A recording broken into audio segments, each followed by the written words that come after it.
Hi friends, welcome to Shalini nature videos.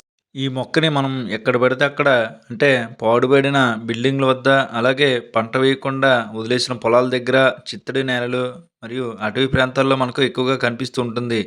అయితే ఈ మొక్కని మనం చూసినా సరే పెద్దగా పట్టించుకోకుండా వదిలేస్తాం. కానీ ప్రకృతి పుట్టించే ప్రతి మొక్క వలన కూడా ఎంతో కొంత ప్రయోజనం ఉంటుంది. అందుకే ప్రతి మొక్క గురించి తెలియజెప్పే బాధ్యత మా ఛానల్ తీసుకుంటుంది. అయితే ఈ మొక్క పేరు ఏంటంటే క్రాన్బెర్రీ, మందార లేదా హైబిస్కస్ అసిటోసెల్లా. అలాగే ఆఫ్రికన్ రోజ్ మలౌ మరియు మెరూన్ మలౌ అని కూడా పిలుస్తారు.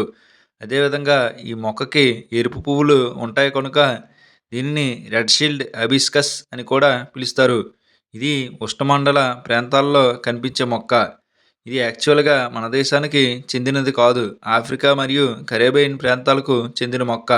ఇది మందార జాతికి చెందిన మొక్క. దీని ఆకులు పుల్లని రుచిని కలిగి ఉంటాయి. వీటిని పచ్చిగా లేదా వండిన ఆకుకూరగా కూడా ఉపయోగిస్తూ ఉంటారు.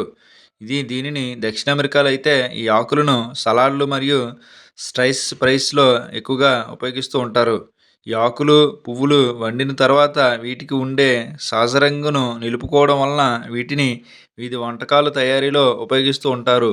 అలాగే కాన్బెర్రీ, మందార ఈ యొక్క పువ్వులను టీలు మరియు ఇతర పానీయాలు తయారు చేయడంలో ఉపయోగిస్తారు. ఈ పువ్వులను మధ్య అమెరికాలో అయితే మంచు, చక్కెర, నిమ్మరసం మరియు నీటితో కలిపి ఊదా రంగు నిమ్మరసాన్ని తయారు చేస్తారు.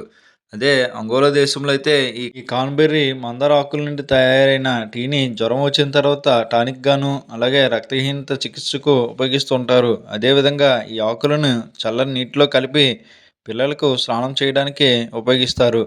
అదేవిధంగా ఈ మొక్క ఆల్జియోసిస్ చికిత్స చేయడానికి మరియు వీటిలో ఉండే పాలిఫెనాల్ సమ్మేళనాలు వాపుని ఎదుర్కోగలవని, అందుకనే తాపజనక వ్యాధుల చికిత్సకు కూడా ఈ మొక్కని ఉపయోగిస్తుంటారు. ఓకే ఫ్రెండ్స్, ఈ వీడియో మీకు నచ్చింది అనుకుంటున్నాను. నచ్చితే లైక్, కామెంట్, షేర్ చేసి మా యూట్యూబ్ ఛానల్ని సబ్స్క్రైబ్ చేసుకోండి ఫ్రెండ్స్. ఇలాంటి ఎన్నో మొక్కల గురించి మీకు వీడియోలు చేసి అందించడం జరుగుతుంది. Okay friends, thank you all.